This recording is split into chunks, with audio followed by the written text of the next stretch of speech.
why did you choose a traditional IPO when all of your friends are going SPAC? Hey, that's a great question. We had a lot of interest from SPACs and interest from people that wanted us to merge into their shell. And I would say, part pride. We wanted to be the first vertically integrated Bitcoin miner to go through the regular SEC process, literally through the front door of the SEC, and we did that. And part economics. Obviously, we didn't want to give up any of our company to those SPACs or shells that we didn't have to. So we haven't been in a giant hurry, and we think we have a great business model being vertically integrated, and that led us to the decision to go ahead and take the time and go through that process. All right, so for potential investors, what is your business model? I mean, it's great. It's I don't know if it's a coincidence, but it's great timing that you go public on a day when Bitcoin hits an all-time high. What makes Stronghold Digital different from other Bitcoin miners? Yeah, so I think with regard to Bitcoin, I think we'll see new all-time highs in Bitcoin, every month on a go-forward basis. I think it is getting the institutional adoption that many have been talking about for years. What makes us different is that we own the power assets that we use to run all of the computation equipment to mine that Bitcoin. I think many of our competitors or peers buy the power from others.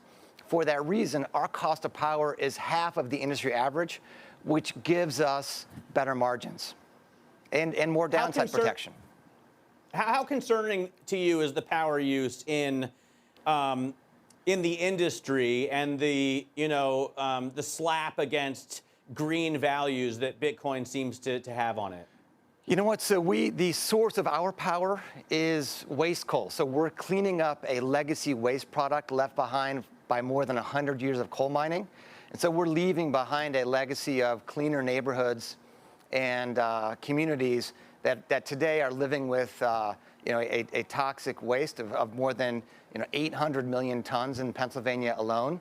And we think the industry as a whole has absolutely heard the message, and we will see others pursue more green sources of power as well. But I think we're the only ones that we would describe our process as actually environmentally beneficial, and the byproduct of that process is power that we use to mine Bitcoin. But our genesis, our origin, was as waste coal reclaimers. It's fascinating to me, Greg, because if I think about the problems with Bitcoin mining, if I want to go out and start a new business, right, I'm worried about the power prices right now, and I wonder if your model gets you around the soaring prices. I know coal has gone up, first use coal has gone up 250% year to date in price. And I also wonder about your access to chips, getting machines. Is that a one-time purchase and you're done? Do you need to be buying new machines all the time? What are those two price issues looking like for you? Yeah, on the power front, the price of our power is not dependent on the price of gas or of any other commodity. As I said, our cost to mine Bitcoin is under $3,000 a coin, and we haven't been impacted by the run-up in power costs across the board. I think maybe if diesel fuel is slightly more, we do have to use machines and trucks to get this waste to our reclamation sites, and we may see a little bit of an inflation, but it's certainly not tied to power prices like the other plants are. And with regard to chips, that's an absolute, it's a great point. If you can't get access to the chips, you can't make the machines. And there probably is at least a year or two more of delays in the supply chain. So really having access to industry partners that make the machines that we do is an important part of our story as well.